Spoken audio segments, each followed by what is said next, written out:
Nice to see you all again, and we'll get started with this meeting. I hope everything's going well and going well with your families and at Fox Corporation, obviously.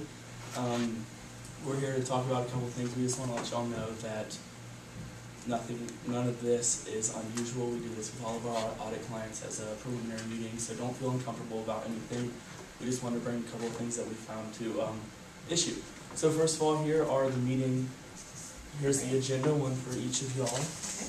And sorry, we put Kim on there. We thought she was going to be in attendance, but we're glad to have you here. Not offended. So the first thing that we would like to talk about is the increase in audit fees. I know I talked to Doug earlier, and he just wanted to make sure that I would be able to explain it to you guys. We're increasing them because of the acquisition of Bow Wow. We did not expect that to happen until mid-2013, but as you know, happened a little bit earlier. We're very excited that it did, but it's going to cause some extra audit work for us. Chris, could you go ahead and give us some details on that, please? Absolutely. So basically, a couple of key points I wanted to hit on with why we need to do that is because of like the big increase in assets, almost doubling. Adding Bow Wow's 4 new inventory warehouses, it's going to require additional inventory testing. Additionally, some goodwill that Bow Wow has, that's another trickier aspect for us to deal with, and bring on some new staff from other projects that we had originally scheduled them on to try and work through this process and make sure it gets done correctly and quickly for you. And then also, since this is our first time doing an audit with you, generally that's going to be a slower process, so just having additional manpower to help work through that. And I know Erin had a couple things she wanted to address with this as well. Well, maybe just 2 things quickly. So when you mentioned goodwill, you said the words tricky. What exactly does that mean? Just that it's like an intangible asset, and so it's a little tougher to evaluate what to value it at and how to proceed with it going forward. Okay, so when we tested the allowance account, we discovered computation error from the AG analysis report. And after we further looked into the error, we found out the report was routinely produced by your accounting system. So we would like to help you to further determine if the error was caused by deficiency in your internal control over financial reporting. So in that case, we will need more people on the project just to get it done on time. So Can basically, you give me some context on the issue and how big it is? Or, I mean, it sounds like you want to expand and do more work and do more due diligence on something, and I don't have a great appreciation for how big this issue is. No, absolutely. It's just something that it's within the control system of Fox Corporation, and we want to make sure that this is only one isolated event, and that some of these control issues aren't happening in other places in the accounting system put forth. But is there a risk? Is there the possibility that this is happening, or is it just isolated to what you found?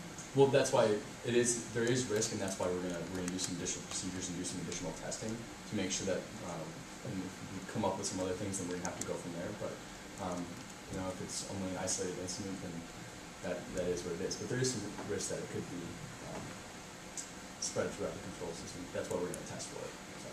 Yeah, we just want to make sure this does not happen in the future. So basically, with these increased work that we're going to have to do for you, the price will increase from about $200,000 to $250,000, which we know is significant. And but we just want to make sure that we get it right for you guys. We want to ensure that your controls are good as you're worried about, and that we just want to make sure we can give you the right opinion on your financials. So it sounds like, so we have an acquisition, I agree, and we have 4 new warehouses, I agree, and you talked a little bit about goodwill, and it's tricky, but how does that equate to $250,000? The audit fee is slightly more than $1 million, right? You're talking about... We know it's significant, it's about 15 to 20%, but basically your total consolidated assets almost doubled, which means that there needs to be a lot more work to go in to make sure that it's been fairly presented.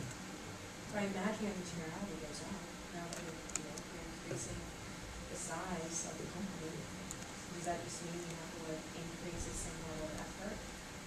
I would imagine that it's not positively correlated, where it's like, well, assets go up, fees go up just as high.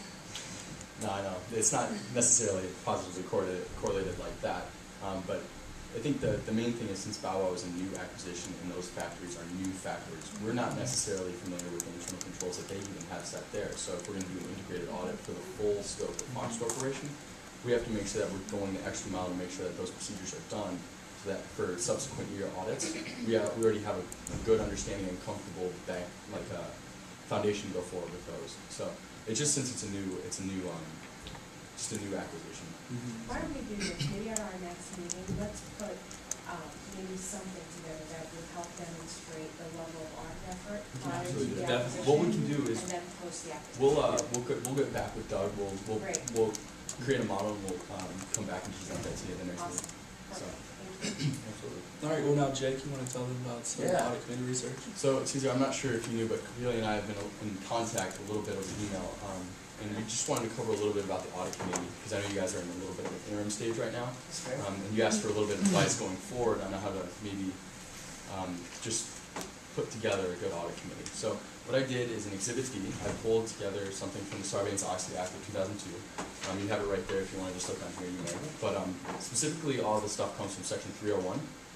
And I pulled out the main thing that I wanted to touch on today, which is where a lot of people focus when they do put together an audit committee, and it's the independence section. So basically, this states that to be on an audit committee, you shouldn't be receiving compensation from the company, and you also shouldn't be working with a company that does significant business with Fox Corporation. Now that's important for the audit committee just because independence is such an important part of the audit, and if the audit committee remains independent, then the audit as a whole remains its independence, which is huge.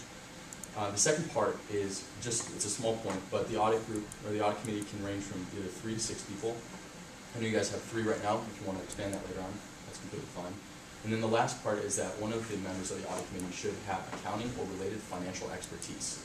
So this is just something that is important just because we want somebody who has an understanding of the significant issues that may arise in an audit, or also just some of the routine things that we talk to you guys about as being the audit committee.